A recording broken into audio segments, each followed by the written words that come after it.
Bismillahirrahmanirrahim. Assalamualaikum warahmatullahi wabarakatuh.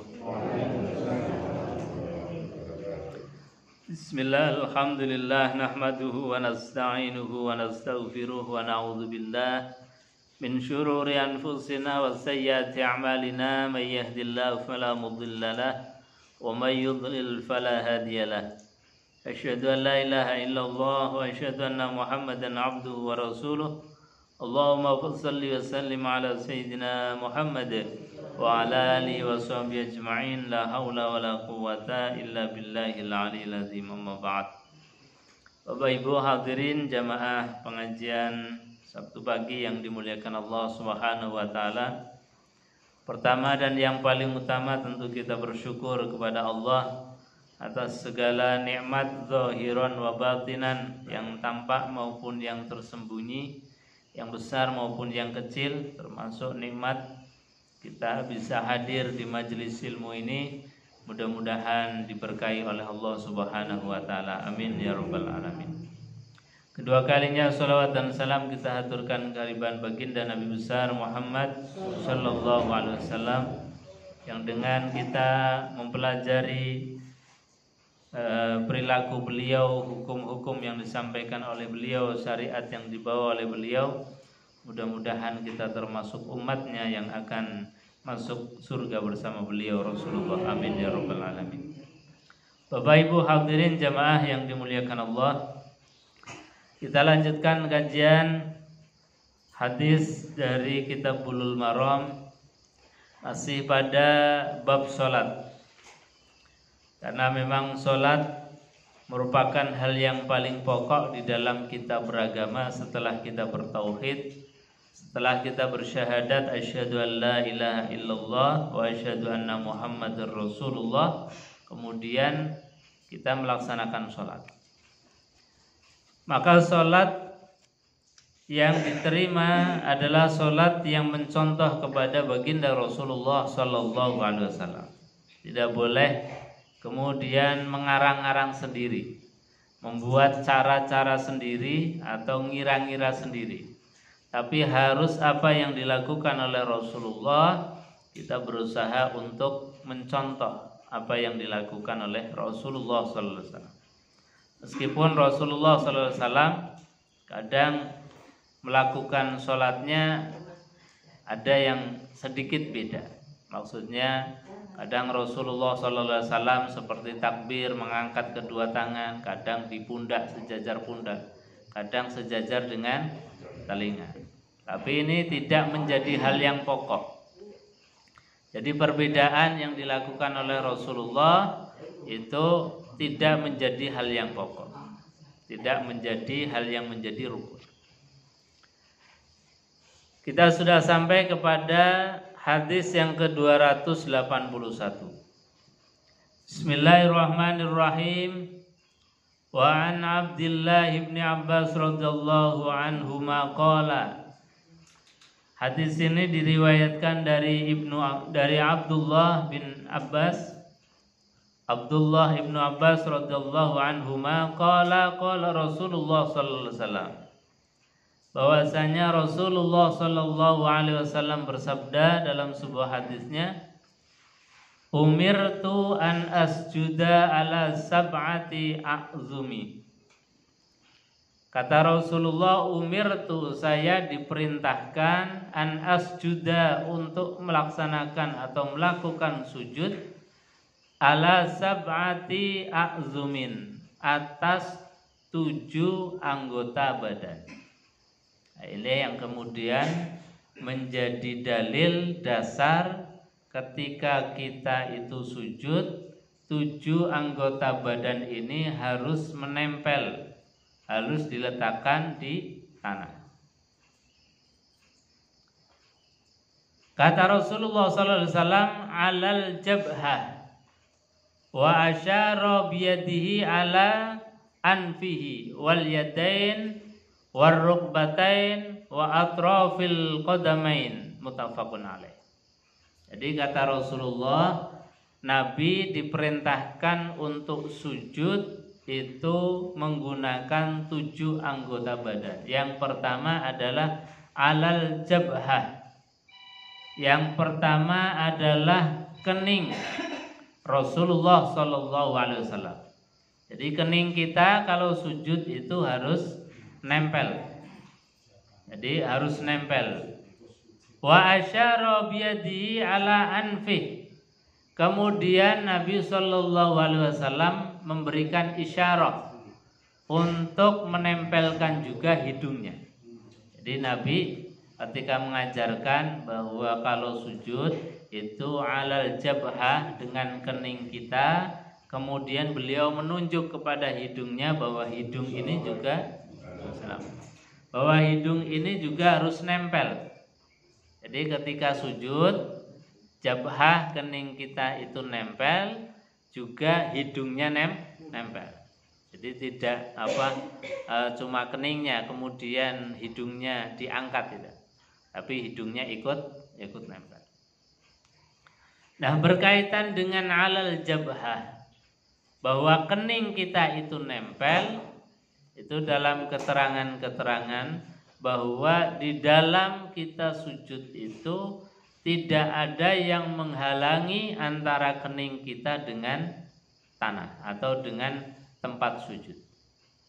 Sesuatu yang ikut bergerak dengan kita, misalnya kita punya sorban atau ibu-ibu yang mengenakan mukena, yang menggunakan mukena, itu jangan sampai kemudian mukenahnya nutupi kening, sehingga ketika sujud ada sesuatu yang menghalanginya. Atau bapak-bapak yang menggunakan pecisnya kemudian nutupi kening, ini berarti bukan alal jabhah. Karena apa? Jabhah keningnya itu ada yang menghalangi. Atau rambut kita, karena rambut itu bukan jabhah. Karena yang dimaksud Rasulullah ketika sujud itu alal jabhah, keningnya.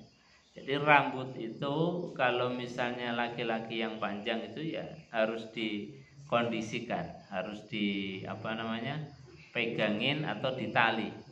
Supaya apa? Ketika sujud itu betul-betul tidak ada yang menghalangi. Karena Rasul mengatakan, umirtu an asjuda ala sab'ati a'zumin. Saya diperintahkan untuk sujud dengan 7 anggota badan. Alal jabhah, yang pertama adalah keningnya. Maka di dalam kitab-kitab fikih yang lebih rigid, itu termasuk di dalam Minhajul Qawim disebutkan, apapun yang ikut bergerak dengan kita tidak boleh untuk lambaran atau menghalang-halangi kita sujud. Misalnya kita punya mukena, biasanya yang sering kita lihat itu ibu-ibu atau mbak-mbak, kalau sujud mukenahnya yang potongan itu kemudian untuk lambaran sujud. Ini enggak boleh. Ya, karena apa? Karena mukena itu ikut bergerak dengan kita. Kecuali kita misalnya punya sorban. Kita punya sorban, kemudian ikut bergerak, dipakai, kemudian ketika mau sujud itu diletakkan. Nah, jadi diletakkan, sudah enggak ikut bergerak. Jadi diletakkan untuk sandaran, untuk lemek sujud itu boleh. Karena apa? Sudah tidak ikut bergerak. Tapi kalau ikut bergerak, apakah itu baju, apakah itu mukena, apakah itu pecis, maka itu tidak boleh. Karena apa? Menghalangi apa-apa yang disebut sebagai alal jabhah, kening kita. Wa asyara biyadih, dan isyarah dengan menunjukkan tangan beliau itu ala anfih, bahwasanya kalau sujud itu termasuk hidung. Tapi para ulama kemudian tidak memberikan keterangan bahwa hidung itu sebagai rukunnya sujud, tapi ini sebagai kesempurnaannya dari sujud. Jadi kening saja itu sudah sah, tapi kalau ditambah dengan hidung itu kemudian jadi sempurna sujudnya. Wal yadain, yang kedua adalah 2 tangan.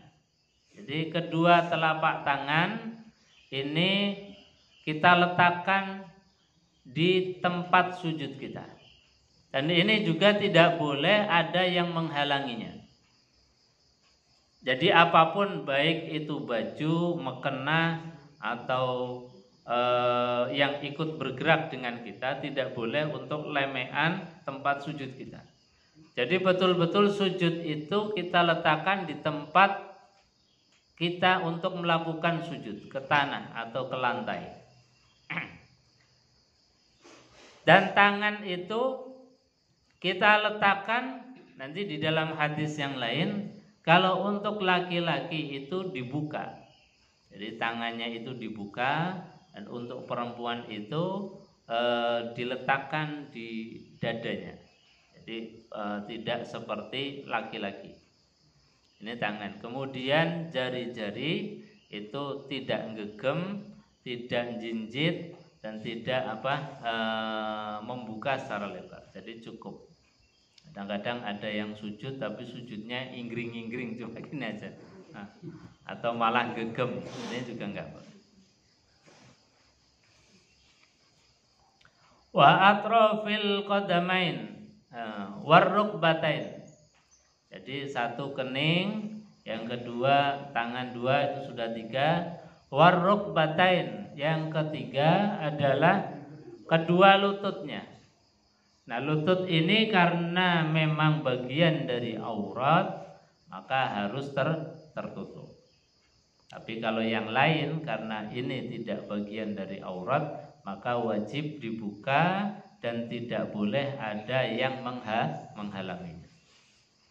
Wal qadamain. Kemudian yang keenam dan ketujuh itu adalah kedua telapak kaki. Jadi ujung telapak kaki itu kita letakkan menghadap ke arah kiblat. Jadi jarinya itu kita arahkan ke arah kiblat. Jadi bukan lurus begini atau bahkan mungkin begini, tapi kita tegakkan sambil jari-jari kita hadapkan ke arah kiblat.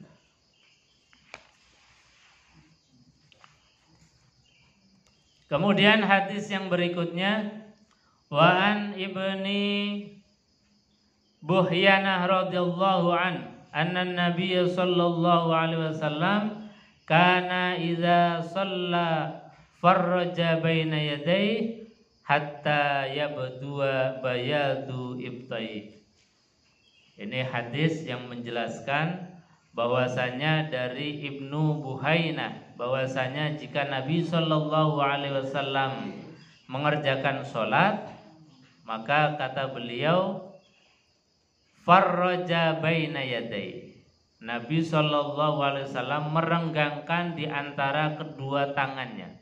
Jadi tangannya direnggangkan hatta yabdua bayadu ibtai, sampai Nabi Shallallahu Alaihi Wasallam itu kelihatan atau terlihat warna putih ketiak beliau. Jadi sampai ketiak putihnya beliau, rambut ketiaknya itu sampai kelihatan, menunjukkan bahwa ketika beliau sujud tangannya dibuka lebar. Jadi ini kelihatan tentu ketika beliau baginda Rasulullah sallallahu alaihi wasallam salat yang dalam keadaan ketiaknya itu terbuka. Ini kesunahan. Tapi ini tidak kemudian dilakukan ketika berjamaah. Kalau berjamaah masing-masing membuka ketiaknya, ini ya jadi repot nanti, tendangan semua. Karena di dalam jamaah itu kan kita rapat sehingga ya secukupnya. Asal disebut sebagai kita membuka tangan, kemudian tidak meletakkan tangan atau sikunya di lantai. Jadi cukup yang diletakkan adalah telapak tangan saja. Wa 'anil Barra ibni Azib radhiyallahu anhu qala Rasulullah sallallahu alaihi wasallam, idza sajadta wada' kaffaika warfa' mirfaqaik. Rawahu Muslim. Diriwayatkan dari Barra bin Azib bahwasanya Rasulullah sallallahu alaihi wasallam bersabda, Kata beliau, "Idza sajadta," ketika atau jika kamu bersujud, kata Rasulullah, "Wada' kafaika," maka letakkanlah kafaika, telapak tangan kalian. Jadi kita letakkan telapak tangan. Yang dimaksud telapak tangan ya hanya yang epek-epek saja. Jadi telapak tangan kita letakkan seperti tadi tanpa ada penghalang apapun.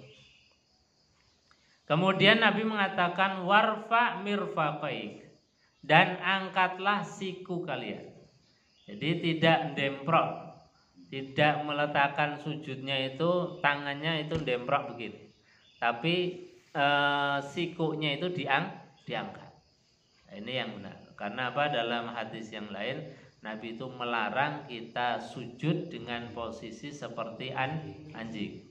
Anjing itu kan kalau demprok itu apa namanya? Sikunya itu ikut diletakkan.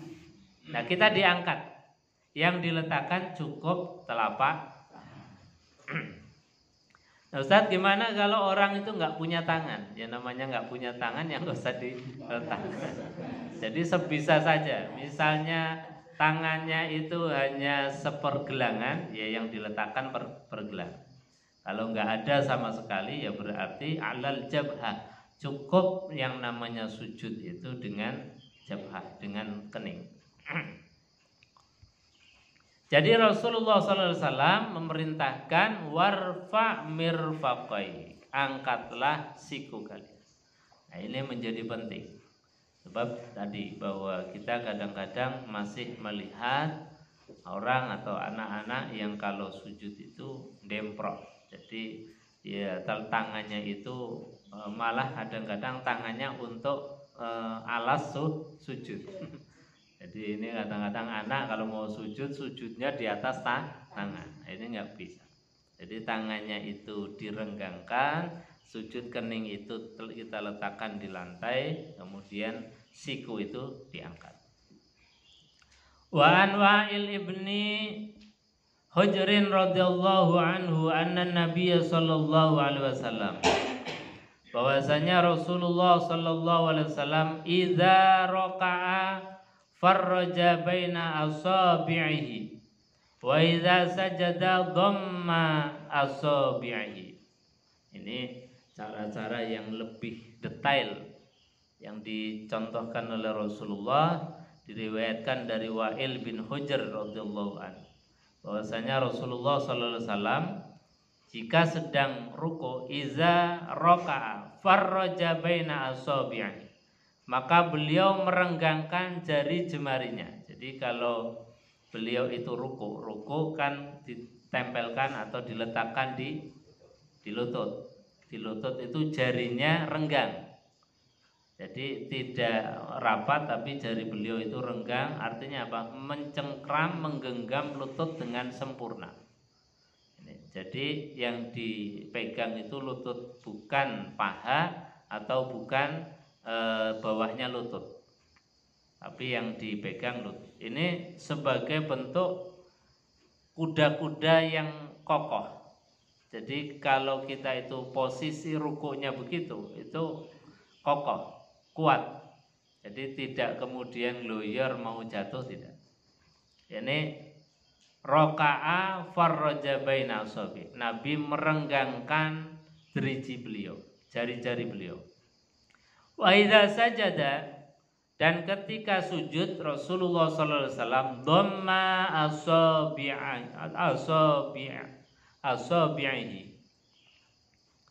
Ketika beliau sujud, maka beliau Rasulullah sallallahu alaihi wasallam menyatukan jari jemarinya. Jadi tidak lebar, tidak megar, tapi dikumpulkan, diletakkan dengan sempurna. Tidak gegem, tidak kemudian hanya jinjit separuh telapak tangan. Ini yang benar adalah meletakkan sempurna dengan menyatukan jari jemari beliau. Wa an Aisyah radhiyallahu anha qalat, dan diriwayatkan dari Aisyah ummul mukminin, ra'aitun Nabiy sallallahu alaihi wasallam, kata beliau Aisyah, saya itu melihat Nabi sallallahu alaihi wasallam yusalli mutarabbi'an, bahwa Nabi sallallahu alaihi wasallam itu mengerjakan sholat mutarabbi'an dengan cara duduk bersila. Ini cara duduknya Rasulullah. Kalau tadi sujud dengan 7 anggota badan, yaitu kening disempurnakan dengan hidung, kedua telapak tangan, kemudian kedua lutut, kemudian ujung dari jari atau telapak kaki kita. Itu sempurnanya. Kemudian setelah sujud, beliau bangkit Rasulullah SAW. Bangkit Rasulullah SAW untuk duduk. Duduk itu ada 2 cara. Ada yang disebut sebagai duduk iftirash. Iftirash itu kakinya dijadikan sebagai lemean. Jadi untuk kaki yang kiri itu digunakan sebagai lemean kita duduk. Dan kaki kanan itu ditegakkan dengan sempurna. Ditegakkan sempurna. Jadi tegaknya kaki itu dengan sempurna. Jadi ini duduk yang namanya iftirash itu, ini yang kiri untuk lemean, yang kanan itu ditegakkan dengan sempurna, ujung jarinya dilipat. Tapi ini untuk orang-orang tertentu, khususnya yang besar-besar agak susah. Mungkin. Tapi yang bisa sempurnanya begini. Kakinya tidak begini, tapi diangkat sejajar kalau bisa, ini yang sempurna. Kemudian jari jemarinya ditekuk. Ya seperti ini nggak apa-apa, cuman tidak sempurna atau tidak sempurna sebagaimana contohkan. Yang kedua, ada namanya duduk tawaruk. Duduk tawaruk tadi yang duduk tahiyat akhir. Jadi kaki kiri itu dimasukkan ke dalam kaki kanan, silang. Kemudian ujung jarinya diangkat, ditekuk, dihadapkan ke kiblat. Jadi madal. Tidak seperti ini, tapi kakinya madal. Itu namanya duduk tawaruk. Nah, dalam hadis ini baginda Rasulullah SAW pernah ketika duduk di antara 2 sujud atau duduk akhir itu dengan cara silo. Jadi sila. Sila itu artinya duduk seperti ini. Silsilah itu artinya kan nyambung, merantai. Jadi seperti rantai, kita duduknya seperti ini. Nabi SAW pernah dalam keadaan beliau itu sakit karena kakinya terkilir, kemudian ketika sholat itu duduknya sila. Nah, ini yang diriwayatkan dari Aisyah, bahwasanya ra'aitun Nabi sallallahu alaihi wasallam yusalli mutarabbi'an. Saya melihat Rasulullah sallallahu alaihi wasallam itu beliau mengerjakan sholat dengan cara duduk sila. Ini juga boleh. Jadi kalau kita dalam keadaan tertentu, misalnya sakit atau apa, itu yang utama sebagaimana beliau contohkan itu duduk dengan duduk bersila. Wa an Ibnu Abbas radhiyallahu anna Nabiyya sallallahu alaihi wasallam kana yaqulu baina sajdatain. Diriwayatkan dari Ibnu Abbas radhiyallahu an bahwasanya Rasulullah sallallahu alaihi wasallam membaca di antara 2 sujud, yaitu ketika duduk, membacanya Allahumma ghfirli warhamni wahdini wa'afini warzuqni. Rawahul arba'ah illa Nasa'i wal lafdhu li Abi Dawud wa shahhahul Hakim. Ini mungkin agak beda dengan yang biasa kita baca. Kalau biasanya apa, Bu? Kalau kita duduk Allahu Akbar Rabbighfirli warhamni wajburni warzuqni wahdini wa'afini wa'fu anni. Ini ada beberapa redaksi yang memang kadang-kadang bolak-balik. Seperti yang di dalam hadis ini, Allahumma ghfirli warhamni wahdini wa'afini warzuqni. Ini kata-katanya dibalik. Jadi ada yang warzuqni wa'afini wa'fu anni, ada yang wa'afini warzuqni. Ini hadis yang diriwayatkan dari Aisyah. Ustadz, gimana model seperti itu? Ya semuanya karena diriwayatkan dari Rasulullah Shallallahu Alaihi Wasallam. Jadi di dalam periwayatan hadis itu ada para ahli hadis yang meriwayatkan dengan bil makna. Bil makna itu ya hanya maknanya saja. Sementara urutan kalimatnya itu kadang dengan lafadz rawinya sendiri. Ada yang meriwayatkan hadis sebagaimana Rasulullah ngajarkan apa adanya. Makanya kadang-kadang kemudian beda. Nah, ini Aisyah di dalam meriwayatkan hadis, beliau mendengar sendiri dari Rasulullah bahwa Rasulullah kalau berdoa, Allahumma ghfirli warhamni wahdini wa'afini warzuqni. Kalau dalam hadis yang lain, wa'afini wa'fu anni. Semuanya ada dasar dalil dari baginda Rasulullah sallallahu alaihi wasallam. Jadi ketika kita dari sujud yang kita sudah memperbanyak pujian kepada Allah, kita sujud dengan membaca subhana rabbiyal a'la wa bihamdi subhana rabbiyal a'la wa bihamdi subhana rabbiyal a'la wa bihamdi. Kemudian kita bangkit dengan berdoa, Allahumma ghfirli, ya Allah ampunilah aku. Warhamni, dan sayangilah aku. Wahdini, dan berikanlah hidayah petunjuk bagiku ya Allah. Wa'afini, dan ampunilah aku. Warzuqni, dan berilah rizki kepadaku. Ini lengkap. Jadi permohonan kita, proposal kita mintakan kepada Allah apapun, yaitu kita minta ampun atas kesalahan dosa kita minta disayangi oleh Allah, kita minta dirahmati Allah, minta diberikan petunjuk hidayah oleh Allah, minta diampuni oleh Allah, minta diberi rizki oleh Allah. Ini lengkap sempurna. Kebutuhan-kebutuhan kita sebagai makhluk, baik kebutuhan yang sifatnya duniawi seperti harta, kita kan diminta kepada Allah, ya Allah cukupilah dengan diberikan rizki. Rizki itu ya sehat, rizki itu ya kita itu bisa beraktivitas, bisa apa saja, bisa ibadah, itu termasuk rizki dari Allah Subhanahu wa taala. Wa an Malik ibnil Huwairis radhiyallahu anna ra'an Nabi sallallahu alaihi wasallam yusalli fa idza kana fi witrin min salatihi lam yanhad hatta yastawiya qa'idan, rawahul Bukhari. An Malik, diriwayatkan dari Malik bin Huwairis radhiyallahu an, bahwasanya annahu ra'an Nabi, dia melihat Rasulullah sallallahu alaihi wasallam yang ketika itu yusalli, Nabi sedang melaksanakan sholat.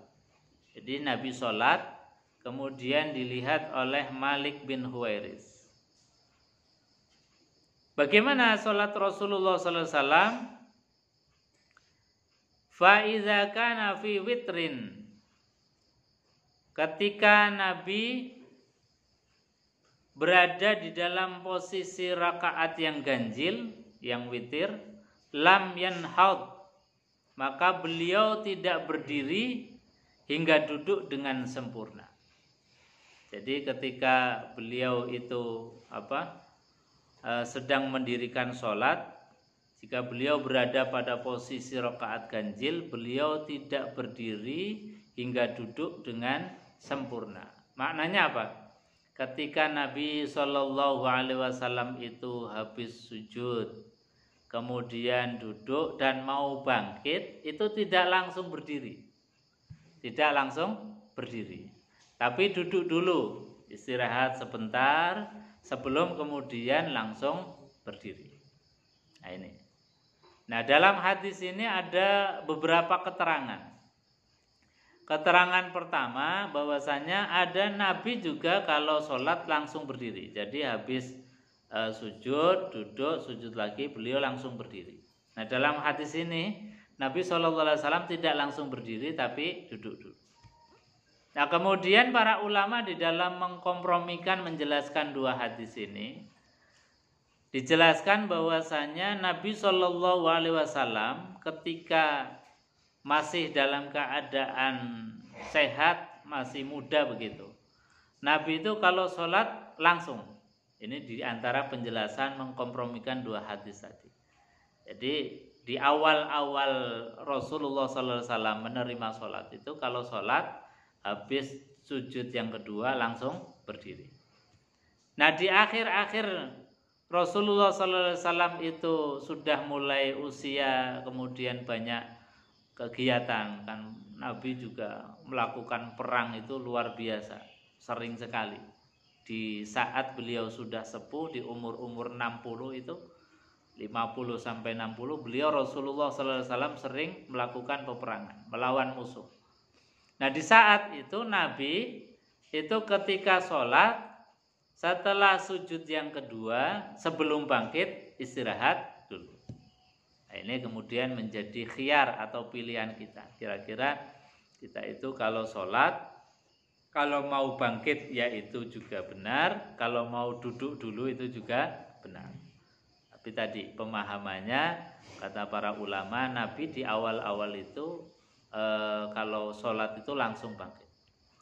Jadi di dalam syariat itu biasanya bukan hanya ta'abudi atau ibadah, tapi juga kadang menunjukkan rasa kekuatannya kaum muslimin. Jadi misalnya ketika beliau SAW itu haji, baik tawaf maupun sa'i, itu kan ada yang seperti lari-lari kecil. Itu menunjukkan supaya apa? Supaya kelihatan orang muslim itu tidak loyo. Karena zaman Nabi SAW itu haji, itu kan perjalanan yang sangat jauh. Dari Madinah ke Mekah. Dan pada saat itu orang-orang kafir masih banyak di sekitar Ka'bah, di sekitar Makkah itu. Makanya kemudian membuli paling juga Muhammad dan juga sahabatnya itu pada loyo, pada kecapean. Maka Nabi kemudian memerintahkan ketika tawaf maupun sa'i itu ada sedikit yang seperti lari-lari kecil, menunjukkan bahwa kaum muslimin itu kuat. Nah, dan juga ketika tadi tawaf itu kain ikhramnya itu disingkap, dibuka, supaya menunjukkan bahwa kaum muslimin itu gagah, kuat. Begitu juga dengan sholat. Sholat itu misalnya ketika Nabi Shallallahu Alaihi Wasallam mau turun sujud, itu juga sama. Nabi di awal-awal sholat itu kalau mau sujud, itu yang diletakkan dulu lututnya sebagai bentuk urutan. Jadi urutan kalau mau sujud diurutkan dari mulai lutut, kemudian telapak, baru kemudian kening. Ini hadis yang kemudian dijelaskan oleh para ulama. Oh, ini urutannya Nabi ketika Nabi masih dalam keadaan tadi sehat, atau ketika Nabi ingin menunjukkan kepada orang lain bahwa kaum muslimin itu gagah, kuat. Kan beda kalau mau sujud kemudian yang diletakkan tangannya dulu. Karena apa? Karena menunjukkan bahwasannya badannya itu sudah oyok-oyok. Badannya itu sudah enggak kokoh lagi. Makanya kemudian disangga dengan tangan. Nah, ini dalam hadis yang lain kemudian Nabi kalau sholat itu dahulukan tangan. Nah, tadi kalau yang tadi di awal bahwa Nabi itu kalau sholat itu yang diletakkan lututnya dulu, kemudian telapak tangan, baru kening. Ini di antara urutan-urutan sholat. Tadi dalam menunjukkan bahwa kaum muslimin itu kuat, gagah, badannya itu segar bugar. Termasuk di dalam hadis ini bahwasanya Rasulullah Shallallahu Alaihi Wasallam ketika beliau itu dalam posisi rakaat ganjil, maka beliau sebelum berdiri itu duduk dulu. Ini hadis, berarti hadis yang menunjukkan tadi Nabi sudah dalam keadaan yang sepuh, sehingga ketika beliau mau berdiri itu beliau istirahat dulu. Tapi dalam hadis yang lain beliau langsung berdiri. Wa idza rafa'a ra'sahu min as-sajdati tsaniyah jalasa wa'tamada 'alal ardi tsumma qama. Dalam hadis ini yang diriwayatkan dari Abu Dawud, meriwayatkan dari Abu Humaid, kemudian beliau turun untuk bersujud, kemudian beliau menekuk kedua kakinya, lalu duduk hingga semua anggota tubuhnya kembali ke posisinya. Kemudian beliau bangun, dan setelah itu menjelaskan cara duduk tersebut pada pembahasan hadis yang lalu. Jadi tadi kalau Nabi SAW itu duduk, jadi duduknya seperti duduk di antara dua sujud. Jadi Nabi duduk dulu dengan sempurna, baru kemudian berdiri. Jamaah yang dimuliakan Allah Subhanahu wa taala, satu hadis lagi. Wa an Anas ibn Malik radhiyallahu anna Nabiyya sallallahu alaihi wasallam qanata syahran ba'da ruku'. Ini diriwayatkan dari sahabat Anas bin Malik radhiyallahu an, bahwasanya Nabi sallallahu alaihi wasallam qanata syahran, ini sudah lain pembahasan, yaitu tentang doa kunut. Ini diriwayatkan dari Anas bin Malik. Qanata syahran, Nabi pernah kunut selama 1 bulan. Ba'dar ruku, yang kunut itu dilakukan setelah ruku. Jadi ruku yang di rakaat yang terakhir, sebelum beliau sujud, beliau membaca doa kunut. Jadi kunutnya Nabi di dalam hadis ini dilakukan syahron, selama 1 bulan. Apa yang dilakukan oleh Nabi? Yad'u ala ahya'in min ahya'il arabi. Nabi sallallahu alaihi wasallam beliau mendoakan keburukan atas beberapa kampung dari kampung-kampung Arab, yang kampung-kampung itu telah menzolimi Rasulullah sallallahu alaihi wasallam dan para sahabat. Ini kemudian Nabi sallallahu alaihi wasallam doa dengan doa kunut nazilah. Nah, ini yang pernah dilakukan oleh Rasulullah sallallahu alaihi wasallam. Bahkan Nabi itu selama sebulan itu beliau full melakukan doa kunut. Kemudian di dalam hadis ini disebutkan summa tarokahu, maka setelah 1 bulan itu kemudian Nabi meninggalkan, artinya beliau tidak kunut lagi.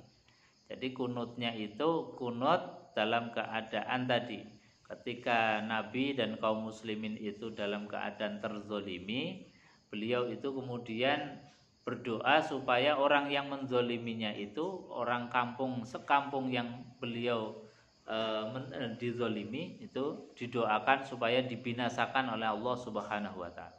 Setelah itu kemudian Nabi tidak lagi.